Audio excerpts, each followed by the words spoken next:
more than just being hungry. It's, do you know where your next meal's coming from?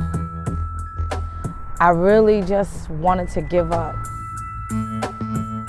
Like, why does it have to be so hard?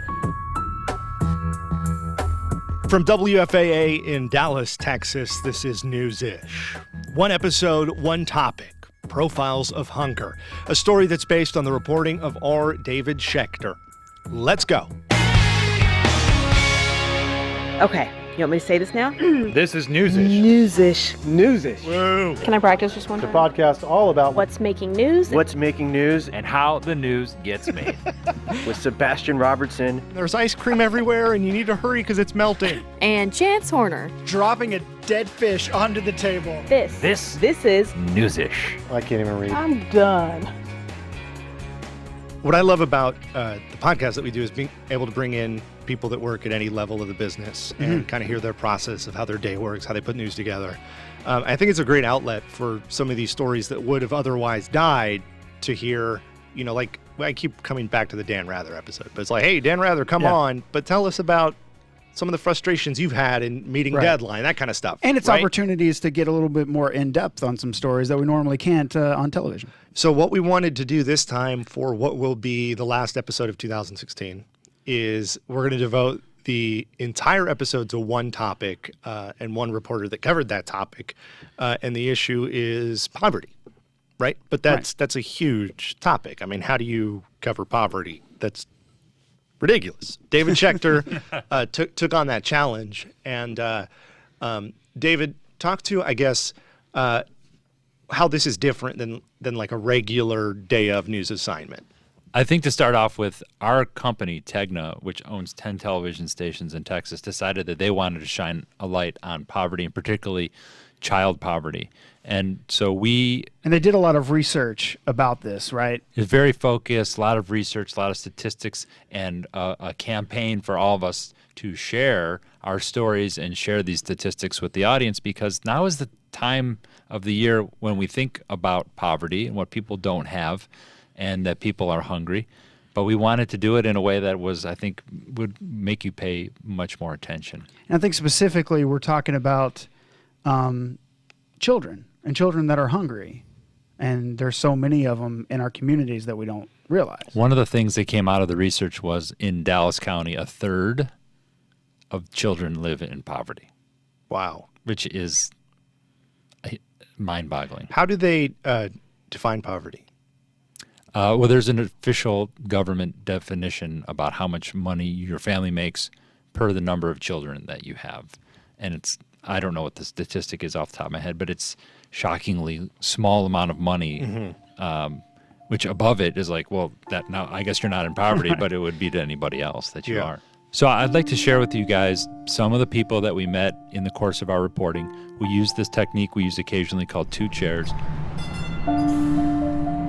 We take two chairs, set them up. This time it was at a DART station in North Dallas. Arriving, Blue Line. We thought we could get a good sampling of socioeconomic people there. Set up the chairs, set up a little red sign that says interview, and ask everybody the same question. Well, thanks for coming to talk to us. The first person that sat down after just a few minutes of being set up was a lady named Alice. Can you spell your name for me? ALICE. Adams? Right. Our question is, do you know anybody who's hungry? Oh, I see people on the street all the time that I know are hungry. Living in this area, you see a lot of homeless. And from personal experience being through the shelters, yeah, I know what it's like. You were homeless, or you were just... I was actually homeless, yes. Tell me about that a little bit. Yeah, it was scary. I had just lost my mom, and I had been going through a rough time because I have a disability. So, tell me about being hungry. What's that like? It's scary. It's more than just being hungry. It's, do you know where your next meal's coming from? At least in a shelter, you've got something.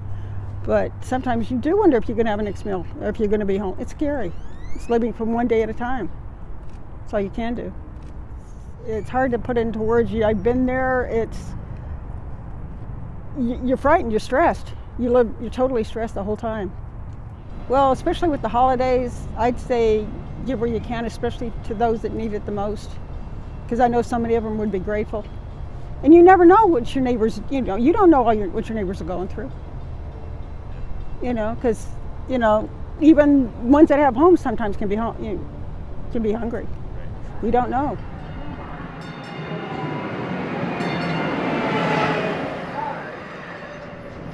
This is a little microphone. Put it on here. Okay, you can sit down. Go ahead and sit down. Okay, this is Ruben. Ruben. Yes, sir. R-U-E-B-E-N. And then what's your last name? Watley. W-A-T-L-E-Y. Like Jody Watley, the famous singer. I know Jody Watley. Yeah. Ruben is about 6 feet tall, closely shaven hair, very nice appearance, and I think carries himself with a lot of pride. Well, you're a veteran? Yes, sir. United States Navy. I'm an AZ. That's Aviation Maintenance Administration. And I served from December 1st, 1986 to May 17th, 1989. Yeah. So the question that we're asking people is, do you know anybody who's hungry? Lots of them. There's the bridge, the 75 bridge, 45 that comes across there. Underneath there, you won't believe, it looks like a little village. Do you live under that bridge? No, I tried that. It's not a very comfortable thing. Where do you stay? I stay at the Austin Street Center, but I mainly use it for shelter to sleep in at overnight, take a shower, get a little something to eat or something like that. Ruben works part-time as a janitor, but the problem for him is the more he works, the more gets taken out of his Social Security. Let me ask you, what did you have for breakfast? Breakfast this morning? Nothing. Matter of fact, I just ate a donut down the street. I got one of them at the DMV. They had like coffee and donuts out there, so I just grabbed one of those. So that's this morning, that's lunch also for you? Yeah. So you must be hungry. Yes. Yeah, I'm hungry. I haven't, like I said, all I've had is a donut today. So it's almost 2 o'clock. Mm-hmm. So I drink a lot of water. Yep, water and coffee. But coffee's not too thirst quenching, but water helps. Tell me what it's like to not know what tomorrow's gonna be like, or where the next meal is gonna come from. It's not good. It's uncomfortable. But for a guy like me, it's a craving. I want to get out of that. So you look at like the extremes. Homelessness is definitely one of the extremes of extreme poverty, correct? But then you don't think about like the gray area where you don't have to be homeless to be hungry. I mean, there's plenty of working people that just aren't making enough. Yeah, we think the hungry people are people who are living under a bridge and going to a soup kitchen, but working poor was really what we wanted to get at with this series, that there are people with a job who are employed or underemployed but still have a job, and they're hungry. You're working and you've got nothing and you don't have enough to eat. You can't feed your kids. When was the last time you were hungry? The last time I was hungry? That was the case for Linda Bay. Probably the last week of last month. Yeah. How far through the month can you make it? Probably about 22 days in. 22 days in. Do you work? Linda works for herself to bring in a little extra something for her family. I make jewelry for a living. But what she does bring in is it's not enough to make it. So sometimes that is enough to cover it, and sometimes it's not? Or? Sometimes it is, sometimes it's not. It depends on how many events I have that month. Because I go by events and I have to wait for events to take place in order to participate in them. So you make the jewelry and you sell it at a show or something? I do. So you got 8 days there at the end? Sometimes. What do you do? You buy things like beans and rice or something that can stretch. I go to food banks. Also, like I said, spread out what you have. You make it work. If you don't, as a parent, don't have to eat for days, then that's something that you have to do. That's a sacrifice that you have to make. So you'll go without food so your son can eat? Heck yeah. Heck yeah. Yeah. Sounds hard. It's not hard. It's life. It is what it is, you know. I know so you'll go without food so that your son can have food. Is that it's hard? It must be. What does he know about what you have and what you don't have? He doesn't. He doesn't. No, he doesn't. Doesn't need to know. As long as he has a plate, he's okay. And happy and content and humble. That's how you're supposed to be. Humble.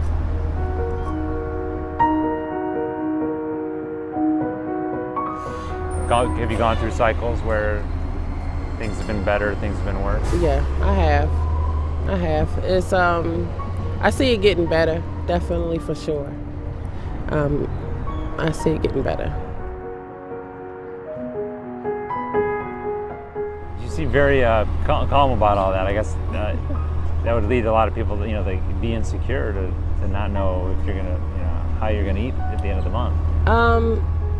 You have to have faith. Just a mustard seed of faith. That's it. And know that it's gonna be okay. Because I remember growing up, and it was like that sometimes, not all the time, but my mother and father made a way. And that's, if you know that within yourself, you'll be fine. It's about faith. You seem like you're a pretty awesome mom. I try.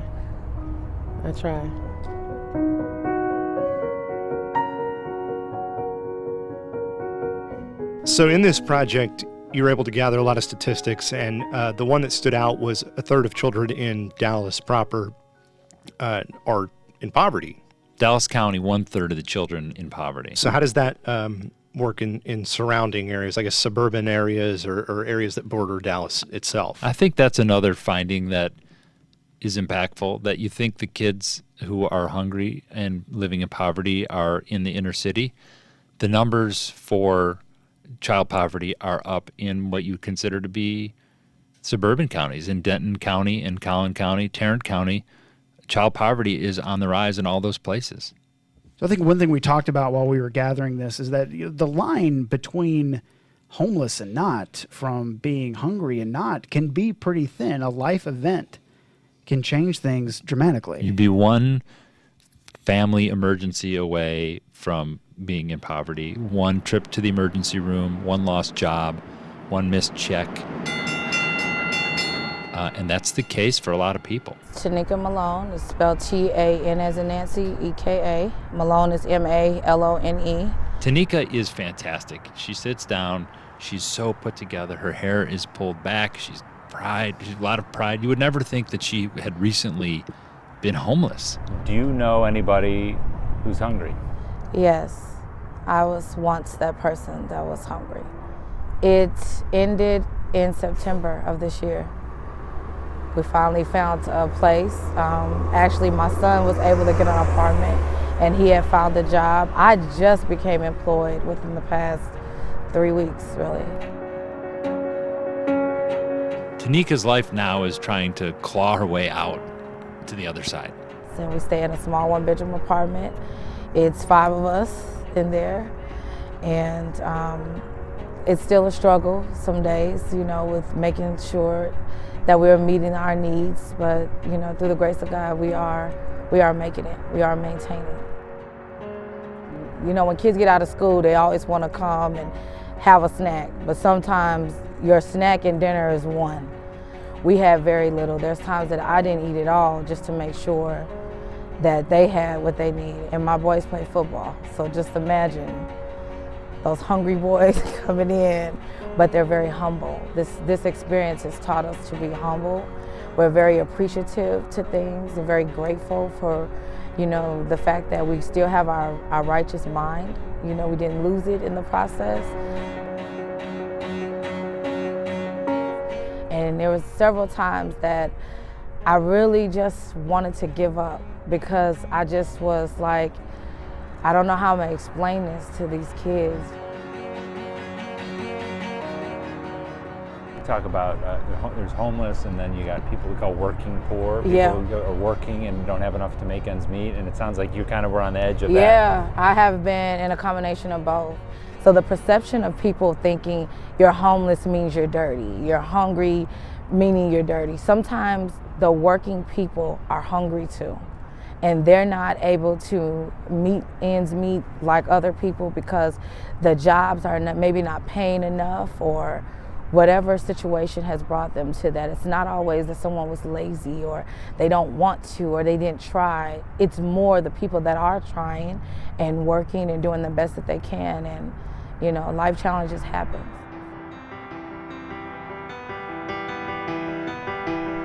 What's it like to know you have food but there's not enough for you? It's very hurtful. I'm sorry. It sometimes just makes you feel incomplete, like you failed, you know, that there is so much more you should be doing. What are you not doing? How come you're going through this and you're hungry and you're just trying to pretend that you're really not, you know, because you have to make sure your kids come first. I mean, most mothers do. Can you talk a little bit about how that feels to have these kids and not wanting them to know because you feel like you can't tell them? You can't, yeah, you feel like you don't want them to worry. They're children, they have to go to school every day. You don't want your children going to school, or even as an adult by yourself, you don't want to have to worry every day, how are you gonna eat? When you see people every single day eating and carrying on with life and freely spending money and you have nothing. So I took on all of that and just wore it for myself.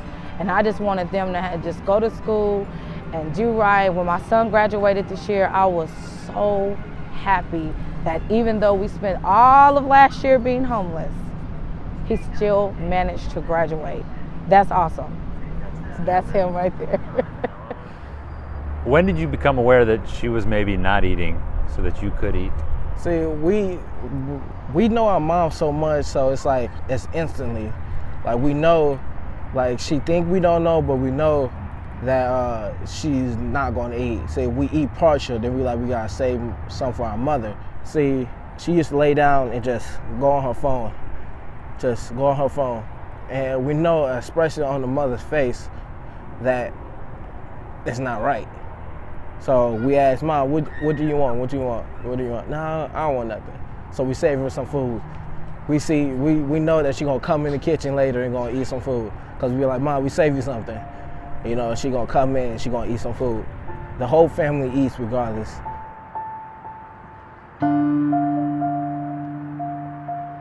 The thing that is easy to forget when you have plenty to eat is there's an emotional toll that food insecurity will play on you and everyone in your house.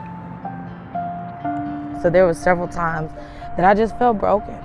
I went through being depressed, and I went through being depressed and went through all that alone. I didn't have many people that I could just express that to because it's embarrassing. How do you tell someone I don't have money for food, you know? How do you even tell your kids that today I have like $7 and it's 5 of us, so we gotta figure out how we're gonna make the $7 stretch. So it's very heartbreaking. It's depressing. It will make you almost want to take your life. And I felt that way at times. I didn't want to be here no more. I couldn't understand. This isn't living. You know, I just kept saying, this is not living. So what's in your fridge right now? Right now, we really don't have anything. We just been kind of doing it on a day-by-day process. Well, it sounds like it's still pretty darn close. Yes, it is. It is, but you know, I just know that it's gonna work out.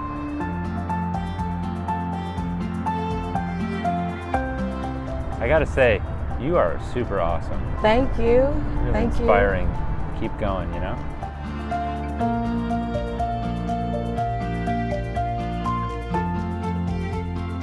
I love how you go from just the most uncomfortable thing you can imagine, just 2 chairs by a railroad track with a stranger. Working without a net. And then you get somebody that just sits with you, and then all of a sudden you're getting the most intimate conversation ever.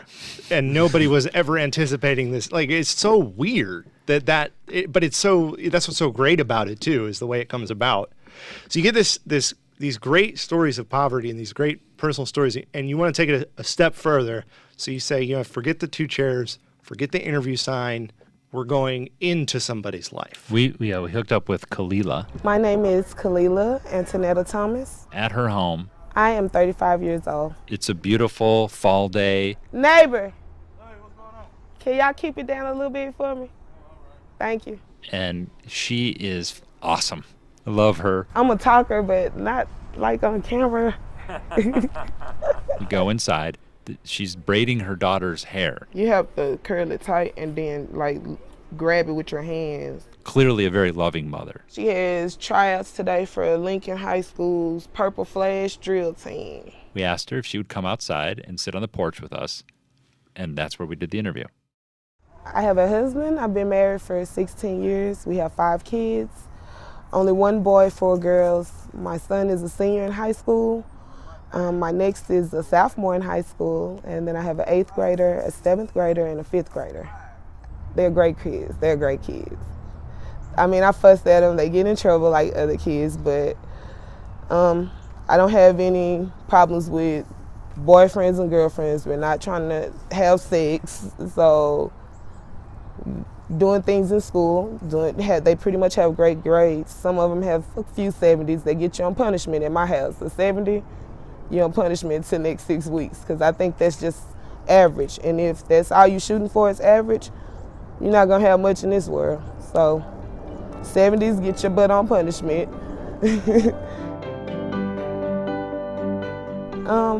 We bought this house in 2010. Yeah, I was real happy, and I thought I had made like a real big move in life, period. I was like, yeah, we some homeowners. Bow, we're not even 30, so we kind of thought we were really doing something big. That's what we did. It wasn't easy. It took every bit of money we had. My mom hit some money on the lottery. She gave us the money, and then it was income tax time. We took our whole income tax check, all the money she gave us, and a couple of paychecks, and bought this house. So our kids will have somewhere to grow up, because we've been homeless before. Well, my neighborhood is pretty typical of ghetto, of the hood. You have your drug dealing, prostituting, just random drug addicts walking, that kind of thing. It's pretty much typical to any hood around the U.S. Owning our own home, to me, tells my kids that this is something that's obtainable, that this is not something that just white people own homes or only the rich people own homes. Poor black people like us that's living from paycheck to paycheck can own things. We can actually accumulate things in this world. It's what you seek out. What do I hope for my kids? I hope that ultimately they grow up and be successful, loving Christian people that want to give back to the community, want to come back and help those that are less fortunate, those that may not have 2 parents at home that pushed them, that prayed for them, they didn't have a church behind them. College is definitely in the future. It's not an option. That's the key to success. That's the only way they're gonna live a better life than what we've lived. I get food stamps, they're on Medicaid, but at the same time, I tried to make some choices and decisions in life to kind of set them up and set them on a path of doing things a different way, instead of being on Section 8 and you and your baby daddy living together in your mama house and stuff like that, Poverty to me is like not being able to get your needs, just your needs, not your wants, your needs met. The simplest of things, having trouble paying your water bill, your light bill, getting food for your kids, soap, tissue, toilet paper, toothpaste, things that you would take for granted, everybody that has things, but if you're broke and you're in poverty, you're no income or low income, these things are hard to come by. Clean clothes, things like that. What don't I have enough of? That's a hard question to answer. I don't think I have enough resources in this community. Like, for instance, like I told you, we own a home. As you can see, the home needs repairs. It's been here since 1956, but there's no programs to help young people that own homes, but there's like a zillion for elderly disabled. So I was like, okay, so I have to be mentally ill, old, or broke down to get help. So I guess that would be one of the things, or the thing. More resources to help. Like, I kind of jumped into this thing. We didn't think it all the way through. Being a homeowner, I'm proud of that, but it's like a money pit. When you're broke and you're in a low income or no income family and you've made a move like that where you spent all of your money, every dime you had in savings, everything, how can you repair the roof? You don't have money for that. You don't have money to, oh, well, we need the electricity done. Oh, you don't have money to do that. Oh, the plumbing goes out. You don't have money to do that. And then there's no resources to even help or aid in those things. So we kind of just wing it. So if something breaks down, I call my husband, Mr. Fix It. He's gonna duct tape it up, super glue it or whatever, and we're gonna keep it moving. We're gonna keep it moving.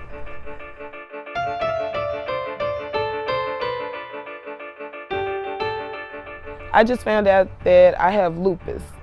I don't know what kind yet. They haven't told me that far yet and haven't came up with a treatment plan, but at least we do have a diagnosis of what it is instead of just guessing. I thought I had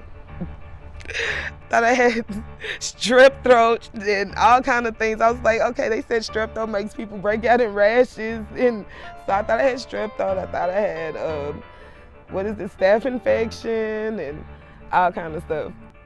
I'm not so much worried about it, how I'm gonna be able to pay for the medicines. I have Parkland Health. It's just that I'm praying that all the medicines will be available to me on that program. With the luck we have, it won't be on that program. So let's cross our fingers and just hope that no, we don't have to deal with that. What are we gonna have for dinner tonight? Probably something a little simple. We have to go to the tryouts tonight, so we'll probably be eating something like sandwich and chips tonight. Something really simple. Is that normally what you have for dinner? No, normally I'm gonna go in there and cook something really fattening and something that's gonna stick to them. There's 5 of them and they eat a lot, so I'm gonna usually cook something with beans or rice, something that's gonna fill them up. Do I have trouble finding the money to pay for food? Yes. Even with assistance, with 5 kids, it's just not enough. It's just not enough. And I never want to be the type of parent that tells my kid, they're telling me they're hungry and I tell them, no, you can't have anything to eat or I don't have anything for you. So it's hard, but we find a way. Like the food pantry, that was a great help.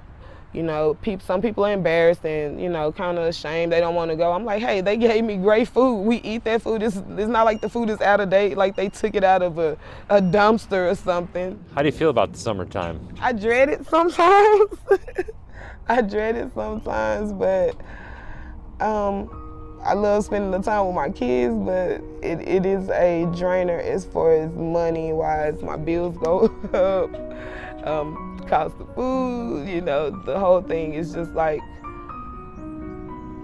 I don't know, it's more taxing than rewarding, let's put it that way.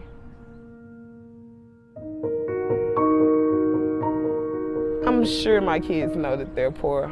That's something that I let them know. It's not something that I try and hide or I'm embarrassed about. We try our best. That's why I tell them to stay in school, that's their key. That's their key to not live this life of poverty, education. So I know that they know that we're poor. I don't have money to buy everything that the Joneses buy. Like I know some kids that's getting Jordans and hoverboards and all of this for Christmas. We're not getting those things. It's not your birthday anyway, it's Jesus' birthday. So I'm saying, I don't think it bothers them because they know that we may not have all of the material things and money, but they have love. So they're richer than most. So I say that they know who their daddy is and they see him every day. How hard is it? Hard as hell. Like to the point I've been in tears before on my knees with my hands up like, God, why does it have to be this hard when I'm trying to live and do the right thing? I'm not some chick that's out sleeping with 100 guys. I stay at home, I take care of my kids, my husband works, you know. It's not like he's some bum that's on the corner, you know, just kicking and hanging out all day. He goes to work.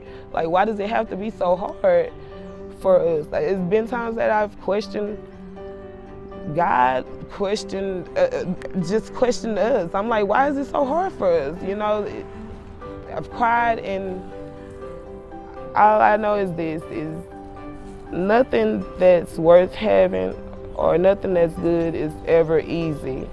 It's never easy. It never comes on a red carpet, on a silver platter. So I'm guessing I have like a super blessing coming, like a super blessing, like so big, till I'm not gonna be able to contain it. I'm not gonna be able to retrieve all of it. So that's what I'm hoping for. I think that's what's gonna happen anyway. Praying that happens.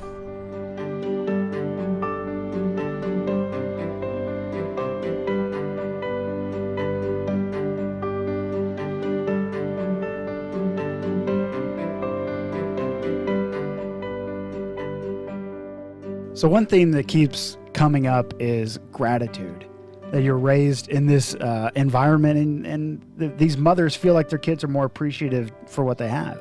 Well, and the thing I kept hearing was parents, not in a bad way, but hiding how bad things were from their kids. Like this mom that talks about, I have teenage boys that play football. You can imagine how much they eat. But what she's really saying is how less I'm going to eat so that they can eat more without knowing that anything's wrong.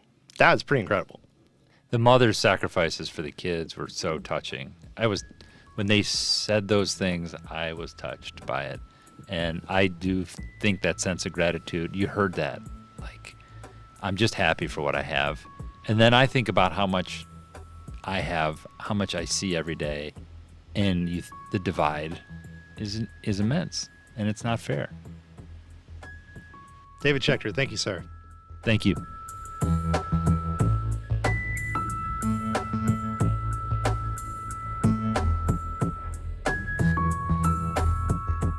A tremendous amount of reporting went into this, not just on our end, but in the 9 other stations in Texas. Where is all this stuff going to end up eventually? We're going to put that, we'll put a link in the podcast description where you can go and watch these stories that we talked about and see the other infographics and things that we've got up there on the website. And the conversation continues. This is a unique show that we did. We hope you enjoyed it. A lot of work went into it. Thanks first and foremost to David Schechter, Taylor Lumsden, Jason Trahan, Chance Horner for really spearheading this and for gathering these elements, putting all this together. Chance, thank you. You're welcome. Newsish, the podcast that we all love and enjoy, is coming back with fresh episodes January 8th. I'm excited for that. You excited? I am excited. But I am excited to take off some time. We told everybody a month, and then here we are again. I know. But for real this time, we're going to be off for a couple of weeks. Stop having new ideas of stuff for us to do.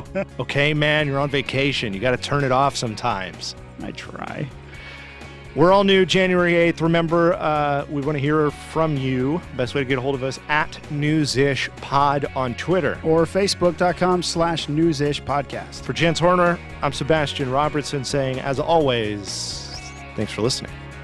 Goodbye, Internet.